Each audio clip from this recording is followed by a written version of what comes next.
నమస్తే, welcome to our channel. నేను మీ వెంకటేష్. ఈరోజు చొప్పదండి నియోజకవర్గం పానగండ ఇది కాచిరెడ్డిపల్లి గ్రామ పంచాయతీ పానగండపల్లిలో ఉన్నాం. దాదాపుగా కొన్ని రోజుల క్రితం ఒక వార్త చేసినాం మనం. ఏదంటే గంగాధర మండలానికి సంబంధించి పానగండపల్లిలో 25 ఎకరాల ఆస్తి పంచుకున్నారు. అయితే 5 కొడుకులకు పంచిచ్చింది. కానీ భర్త చనిపోగానే 20 ఎకరాల కొడుకు పంచి 20 ఎకరాల కొడుకు 5 కొడుకులకు పంచిన తర్వాత ఈమెకు అన్నం పెట్టేటోళ్ళకి 60 అని ఒక వార్త వచ్చింది పేపర్లో. మనం దానికి సంబంధించి మనం వార్త చదివినాం. ఒకసారి ఈ అమ్మతో మాట్లాడే ప్రయత్నం చేద్దాం. అసలు ఏంది ఏం కథ వీళ్ళ పరిస్థితి ఏందని ఒకసారి మాట్లాడే ప్రయత్నం చేద్దాం. అమ్మ నమస్తే. ఏం పేరమ్మా నీ పేరు? నంబవ.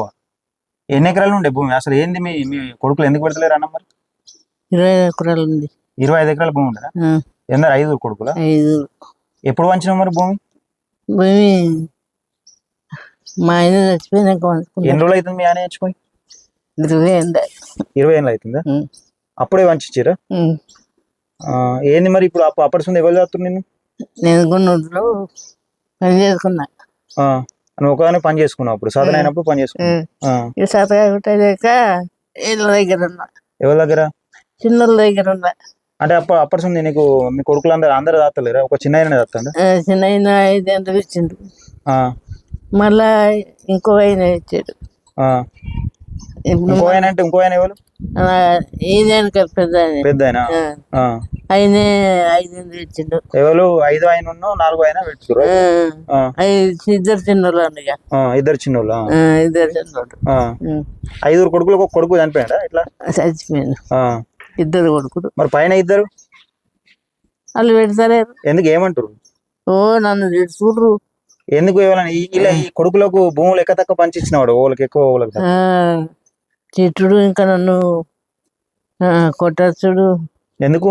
అడిగితే పైసలు తీసుకున్నారు పెద్దోళ్ళు. ఎన్ని తీసుకున్నారు?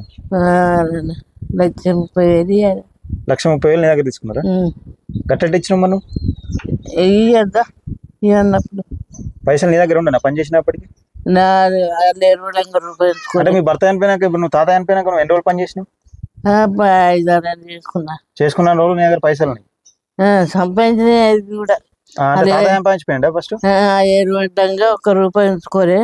భూములు మంచి ఇచ్చిన, అన్ని మంచి ఇచ్చిన. చచ్చిపోయినాక పని చేసుకుంటా. అంటే మరి నువ్వు భూములు మంచి ఇచ్చుకోగా మరి నిన్ను చదవడానికి మరి చదవకపోతే ఎట్లుంటుందని నువ్వు ఒక 5 ఎకరాలు ఉంచుకోవద్దా? మరి ఒక 2 ఎకరాలన్నా 3 ఎకరాలన్నా ఉంచుకోవద్దా? ఉంచుకోవద్దు. ఎందుకు పంచుకొని పెట్టరా? మరి అప్పుడు అంచయంగా నువ్వు మాట్లాడలేదు? ఇప్పుడు 5 కొడుకులలో నన్ను ఎవరు చేస్తారు, ఎన్ని రోజులు చేస్తారు అని ఏమైనా పెట్టరా తీసుకొని అని నేను అనుకున్నా. తప్పు నాది. తీసుకొని వాళ్ళు పెట్టరా అనుకున్నాక ఇక సాధన చేసుకున్నా. సాధన పనికి ఏం పనికి పోయేదా? అన్ని పనులు చేస్తా. పత్తి చేరుకుంటా, పత్తి చదువుతా, ఆడేసుడు అన్ని. ఎన్ని రోజులు చేసినావు తాత చనిపోయినాక? 5-6 ఏళ్ళు పని చేసినావు. అంటే పైసలు ఉండేనా అప్పుడు మన దగ్గర? నా దగ్గర పైసలు లేకనే నేను ఎట్లా అని కైకిలికి పడ్డా. 1,30,000 అయినాయి. అయినా కూడా చేపలు ఇచ్చిన. ఎవరు? మీ పెద్ద కొడుక? ఇక పోతే తిట్టుడు. ఎందుకు? అడుక్కుంటానని పోతే పైసలు అడుగుతానికి పోతే తెచ్చిండే. వాళ్ళ పిల్లలు తిడుతుంది. మరి ఇప్పుడు నీకు సాధగానప్పుడు మరి వీళ్ళు అన్నం ఎవరు పెట్టాలని నీకు అప్పుడు భూమి పంచి ఇచ్చినప్పుడు తెలియదు? ఇప్పుడు కొడుకులు అన్నం పెట్టకపోతే పరిస్థితి ఏంది? నాది నాకంతా ఒక 2 ఎకరాలు 2 ఎకరాలు 3 ఎకరాలు ఉంచుకుంటా నువ్వు అనద్దా? మరి ఒక కొడుకు అన్నాడు, గంగయ్య అన్నయ్యనే, మనిషి 10 గుంటలు ఉంచుకో, నీకెవరు పెట్టరు అంటే అది విద్య మొదలు రెడ్డి తీసుకొని నాకు ఒక్కదానికి పెట్టరా అని నేను అన్నా. ఇప్పుడు ఎవరు పెడతలేరా? అంటే ఓన్లీ చిన్న కొడుకు 2 చిన్నోళ్ళు పెడుతురా? 2 చిన్నోళ్ళు దగ్గరనే ఇక మంచిగా కొట్టే వాళ్ళు తెలుసుకుంటాయి అంతే. ఇప్పుడు దీనికి ఎంఆర్ఓ కంప్లైంట్ ఇచ్చినావు? ఇల్లు పెడతానని లేదు, వాళ్ళు పెడతానని లేదు. మేము ఇట్లా పడితే వాళ్ళు పెడుతుర్రు. ఈ పాత ఇల్లు మీద అనేది అన్నది ఇల్లు పెట్టారు. ఎవరు? చిన్నోళ్ళు ఉంచుకున్నారు. మంచిగా లేకుంటే ఇక మంచిగా అవుతుందని పెట్టారు చిన్న. మళ్ళా అట్లనే ఉన్నది అంటే మళ్ళా మంచిగా లేదు. మరి ఇప్పుడు ఏమైనా ఉన్నాయా పైసలు దగ్గర? లేవు, ఆయనకి ఇచ్చిన. మరి ఎట్లా ఎవరు పెట్టారా మరి? ఇప్పుడు ఇట్లా లేదు, ఎవరు అన్నం పెడతలేరా? కలెక్టర్ కూడా కంప్లైంట్ ఇచ్చినావా? ఇప్పుడు అన్నం పెట్టకపోతే మరి ఇప్పుడు వీళ్ళు నువ్వు చేసిన భూమి మొత్తం రిజిస్ట్రేషన్ క్యాన్సిల్ చేయొచ్చు తెలుసా? నువ్వు ఎవరికైతే రిజిస్ట్రేషన్ చేసినావు నువ్వే చేసినావు కదా, నేను చేసిన అదే నువ్వు చేసినా తాత చేసినా ఒకటే కదా. తల్లిదండ్రులను రాకపోతే భూమి ఎవరి పేరు మీద అయితే చేసినావు అలా అలా మొత్తం రిజిస్ట్రేషన్ క్యాన్సిల్ చేసుకోవచ్చు. ఇచ్చినవాడుగా కంప్లైంట్ ఆర్డీఓ సార్కి ఇచ్చినవాడుగా, కరీంనగర్ లా ఇచ్చినవాడు కదా, నువ్వే పోయినావా? తోలుకపోయారా? అందరి క్యాన్సిల్ చెప్పి ఇలా రిజిస్ట్రేషన్ అందరు క్యాన్సిల్ చేపిస్తే వీళ్ళు నలుగురు ఉన్నారు కదా, ఇప్పుడైతే నలుగురు ఉంటే నలుగురు, ఐదుగురు ఉంటే ఐదుగురు నీ దగ్గరికి వస్తారు. 5 ఉన్నారు. కొడుకున్నాడు, అరే కొడుకు అంటే ఇప్పుడు చనిపోయిన వాళ్ళ కొడుకున్నాడా? ఉన్నాడు. మరి ఆయన కాదా అంటుందా? ఆడు కూడా పంచుకున్నాడు. పంచుకున్నాడు కానీ మరి నీకు అన్నం పెట్టా అంటారు ఇట్లా? ఇట్లా లేడు, పెడతలేడు, ఆడు పెడతలేడు. మరి ఏంది పరిస్థితి నీ పరిస్థితి? మరి ఇట్నే ఉంటున్నా. మరి వీళ్ళిద్దరైనా మంచిగా చూసుకుంటారా? మంచిగా ఉన్నాడా? పెట్టండి ఉన్నాడా బిడ్డ? 25 ఎకరాలు సంపాదించిందా తాత? 20 ఎకరాలు 25 ఎకరాలు 25 ఎకరాలు 25 ఎకరాలు సంపాదించి 5 కొడుకులకు వచ్చినావా? వీళ్ళకు భూముల కాడ పంచాయతీలు వచ్చినాయి కావచ్చు, వాళ్ళు ఎక్కువ తక్కువ పంచుకున్నట్లా తేడా వచ్చినట్టు. ఈ చిన్నకు తక్కువ ఇచ్చిండ్రు. మరి అప్పుడు నీకు తెలియదా? నాకు తెలియదు. నా పెద్ద కొడుకు మంచోడు, అందరు ఇస్తే పంచుకోండి అంటే పెద్ద కొడుకే పంపకాలు చేసిండా? ఏం పేరు పెద్ద కొడుకు? గంగా మల్లయ్యనా? మంచిగా పంచుకోండి బిడ్డ, కొట్లాడకూడదు అన్న. అన్నాక ఒకనికి తక్కువ ఇచ్చిండు, ఒకనికి ఎక్కువ ఇచ్చిండు. అతి మారములోడు ఇక కొట్లాట ఇచ్చిండు. ఇక అనుకున్నారు, పిల్లల వరకు కొట్టుకోరు. ఇంకా తిరుగుతలేదు. అంటే తరకాయలు వాళ్ళ అంత పెద్దలు వాళ్ళైనా? ఇప్పుడు వాళ్ళు లొల్లు పెట్టుకొని కానీ పురాగా మరి భూమి లేనివాడు అమ్మాయి దాస్తలేడు, అమ్మనాయన దాస్తలేడా? సాస్తాడు. మరి ఇప్పుడు వాళ్ళ భూములు వాళ్ళ పంచాయతీలు చేసుకొని మరి మనిషికొని అమ్మని జాత అయిపోద్ది కదా. మరి సాస్తానని ఇట్లా 10 ఏళ్ళ పంచాయతీ పెట్టబట్టి నేను పెడతా, నాటుకునేలా నేను పెడతా అని అనుడు. వచ్చినాక పిల్లలు దాడి చేసి పెట్టది. ఎట్లా కదా మనం వంటలేవు. మరి నువ్వు కొంచెం మంచిగా ఉన్నప్పుడు చెప్పలే వాళ్ళకు, మీ భూముల పంచాయతీలు ఏమైనా ఉంటే చూసుకోరు కానీ నాకైతే అన్నం పెట్టుర్రి ఇప్పుడు అని చెప్పలే వాళ్ళకు?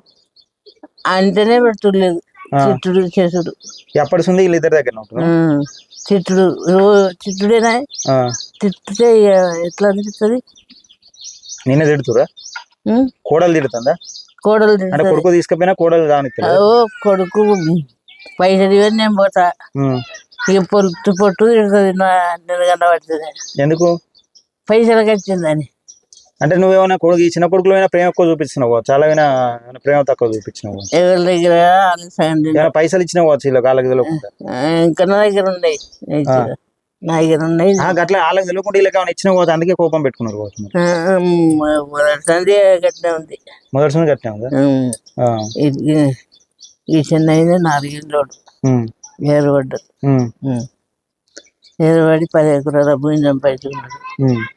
అది అమ్ముకొని తిన్నాడు. ఒక గుంట కూడా మీరు తెచ్చుకోలే. నా దగ్గరనే ఉంటది, ఆయన దగ్గరనే ఉండదా బిడ్డ? అమ్ముకున్నాడు. 10 ఎకరాలు సంపాదించినాడు, అమ్ముకుంటాడా? మరి నేను అమ్ముకోలే. మరి ఏంది ఇప్పుడు పరిస్థితి? ఇప్పుడు వాళ్ళ డీడీ వాళ్ళది ఇప్పుడు రిజిస్ట్రేషన్ క్యాన్సిల్ అయితే మొత్తం నువ్వే ఉంచుకుంటావు భూమి? మరి ఎవరు చేస్తే వాళ్ళకి ఇస్తా అని చెప్తావు? ఎవరు తెస్తే వాళ్ళకి ఇస్తా. ఎవరు నేను మంచిగా చూసుకుంటే వాళ్ళకి ఇస్తావు? మరి వీళ్ళకి ఏం ఇస్తారు? నువ్వు అట్లా చేసేవాళ్ళు ఫస్ట్ నీ అంతకు ఒక 2-3 ఎకరాలు ఉంచుకుంటా అయిపోగా. గట్లా మా చెప్తే ఉంచుకోలేదు అంటే నీకు తెలియదు గా మాత్రం? మరి ఇప్పుడు ఈ రోజులు ఎట్లున్నాయి? అప్పుడు గట్లా అనుకున్నాను. ఎవరు చేస్తే ఒక 2 ఎకరాలు ఉంచుకుంటే నీ పని అయిపోవు కదా? అయిపోవు అప్పుడు. మరి నీవు తెలియదు తాత అంటే అదే అయిపోయి తాత చనిపోయినాకనే చేసినావా? సరిపోయినాక చేసుకున్నారు. చనిపోయినాక నీ పేరు వెనుక రాక డైరెక్ట్ ఇక చేసుకున్నారు. తాత పేరు వెనుక వెళ్ళాడు. మనం అప్పుడు అడగద్దా అసలు? అడిగారు, నేనే చేసుకోమన్నా. నువ్వే చేసుకోమన్నావా?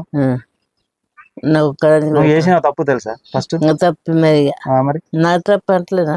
నీ తప్పు, అది తప్పు నీదే. అది అందుకే నువ్వు ఇప్పుడు అట్లా అవుతుంది, నేను అట్లా చేస్తున్నా. ఇప్పుడు 2 ఎకరాలు నీ పేరు మీద ఉన్నది అనుకో, అది దేవుడు అంటే దాస్తుండే. ఎవరు దాస్తే వాళ్ళకి ఇస్తా అంటే అయిపోవు. ఇప్పుడు అన్నం పెట్టోడు 60 అంటే కూడా నేను ఉంచుకోలే అంటున్నా. అన్నాడు పోగాడు గంగయ్య. గంగయ్య అన్నాడు గిన్నె మంచిగా ఉండే వచ్చి చెప్పిండు. గంగయ్యనే 2 చనిపోయినా 2 ఇద్దరు అనుకోడు. ఆయన చనిపోయినా ఉన్నాడు. ఎవరు గంగయ్య ఉన్నాడా ఇప్పుడు? గంగయ్య ఉన్నాడు. గంగయ్య అక్కడ మూడో వ్యక్తి అంటారా? మనిషి 10 గుంటలు ఉంచుకో అవ్వ చెయ్యకంత అని అన్నాడు. అంటే నేనన్నా కదా మళ్ళా కొట్లాడదు ఎందుకురా, ఈడికే కొట్లాడుతారు. నా భూమి కోసం కొట్లాడుకుంటారు, మళ్ళా నా భూమి కోసం మళ్ళా కొట్లాడుతారు. తీసుకోర్రి మనిషిని పోయారు ఒక్కదానికి అని నేనన్నా. అద్దరు ఉంచుకో అన్నాడు. అద్దు బొమ్మని అన్నా. ఇప్పుడు ఎక్కడ ఉంటారు మరి? నాది తప్పు. ఇక ఇప్పుడు ఎందరు కొడుకులు ఉంటారు ఇక్కడ? ఈడ ముగ్గురే. ఎవరెవరు ఉంటారు? మా 2 చిన్నోళ్ళు, అందరికన్నా పెద్ద అయినా నడుము 2 లేరు. నడువు 3 అయినా చనిపోయాడు కదా. సరిపోయింది కానీ ఇక 2 లేనట్టుగా వీళ్ళు 3 ఇంటికాడ ఉన్నట్టుగా. 3 ఇంటికాడ. ఇంకో ఆయన గంగారులు ఉంటాడా? ఆయన గంగారులు ఆయన పేరు ఏం పేరు? గంగయ్య. గంగయ్య ఆయననే ఉంచుకోమన్నాడా భూమి? ఉంచుకోమన్నాడు కానీ నేను ఉంచుకోనున్నా. సరే, నీది ఆడియో కంప్లైంట్ ఇస్తే అది ఏమవుతుంది అంటే తల్లిదండ్రులను చూడకపోతే, ఇప్పుడు భూమి జాగాలు పంచుకొని తల్లిదండ్రులను చూడకపోతే ఆ రిజిస్ట్రేషన్ క్యాన్సిల్ చేయించుకోవచ్చు. ఇప్పుడు వాళ్ళ పేరు మీదనే ఉన్నాయి కదా భూములు. అయితే వాళ్ళ పేరు ఉన్నాయి అట్లనే. వాళ్ళ కొడుకుల పేరు మీదకి ఎక్కించారా? వాళ్ళ భార్యలకు ఎక్కించారా? కొడుకు ఎక్కించుకున్నాడు. ఇంకొక దీన్ని బట్టి నీకు ఎప్పుడైనా అనిపించిందా ఈ భూముల జాగాలు ఎందుకు సంపాదించడం అనిపించిందా? అనిపిస్తుంది. ఇప్పుడు అనిపిస్తుంది. ఇప్పుడు అంత కష్టపడి 25 ఎకరాలు తాత సంపాదించింది. ఇప్పుడు అనిపిస్తుంది. ఇప్పుడు ఎందుకు సంపాదించడం అనిపించింది? ఎప్పుడు అనిపించిందా? అనిపిస్తుంది. లేని ఉన్నాయి అనిపించిందా నీకు? ఉంటే భూముల కోసం కొట్లాడుకుంటారు పురాగా, లేకపోతే వీళ్ళు తనలాడి కష్టపడి సంపాదించుకుంటారు. వీళ్ళు సంపాదిస్తారా ఇప్పుడు 25 ఎకరాలు? లేనుల పని ఉన్నదని నాకు ఇప్పుడు అనిపిస్తుంది. అన్నం పెట్టకపోతే అనిపిస్తుంది, లేనోడు మంచిగా చూసుకుంటే అనిపిస్తుంది. రైట్, దేనోడు చేసుకొని దాచుకుంటాను. రైట్. ఇది 5 కొడుకులు అమ్మకు. 5 కొడుకులు అయితే 2 ఆయన చనిపోయిందట. ఇక ఉన్నారు 4 ఉన్నారు. ఈమె 25 ఎకరాల భూమి అప్పుడు పట్ట చేసింది. తాత చనిపోయినాక 25 ఎకరాల భూమి పట్ట చేసుకున్నారు. ఇప్పుడు అన్నం పెట్టడానికి వెనక ముందు అవుతారు ఈమెకు. అమ్మ పాపం ఎంత 80 ఉంటాయి అమ్మ? 80 సంవత్సరాలు ఉంటాయి. 80 సంవత్సరాలు దాటినాయి. ఇంకా 80 సంవత్సరాలు దాటినాయి. ఈమె ఎంఆర్ఓ గారికి కంప్లైంట్ ఇచ్చింది, పోలీస్ స్టేషన్లో గంగారం పోలీస్ స్టేషన్ అక్కడ కంప్లైంట్ ఇచ్చింది, ఆర్డీఓ గారికి కంప్లైంట్ ఇచ్చారు రిజిస్ట్రేషన్ క్యాన్సిల్ చేయాలని. దీనిపైన కలెక్టర్ గారు స్పందించి నిజంగా ఈ అమ్మకు న్యాయం చేయాలి. వీళ్ళకు ఇప్పుడు ఈ ఏజ్లో ఈమె భూమి తీసుకొని ఏం చేయదు. కాకపోతే విషయం ఏంటంటే ఈమెకు అన్నం పెడతలేరన్న ఉద్దేశం కొద్దీ ఏది అలా రిజిస్ట్రేషన్ క్యాన్సిల్ చేయాలన్న తల్లిదండ్రులు చూసుకొని ఎవరైతే కొడుకులు ఉంటారో వాళ్ళ భూములు కూడా మళ్ళీ రివర్స్ గుంజుకోవచ్చు. ఈ కలెక్టర్ గారు వెంటనే స్పందించి ఆర్డీఓ గారు వాళ్ళ రిజిస్ట్రేషన్ క్యాన్సిల్ చేస్తారా, లేకపోతే ఈ అమ్మకు న్యాయం చేసి ఈమెకు అన్నం పెట్టేటట్టు చేస్తారా అన్నది చూడాల్సిన అంశం. చూస్తూనే ఉండండి VWT న్యూస్.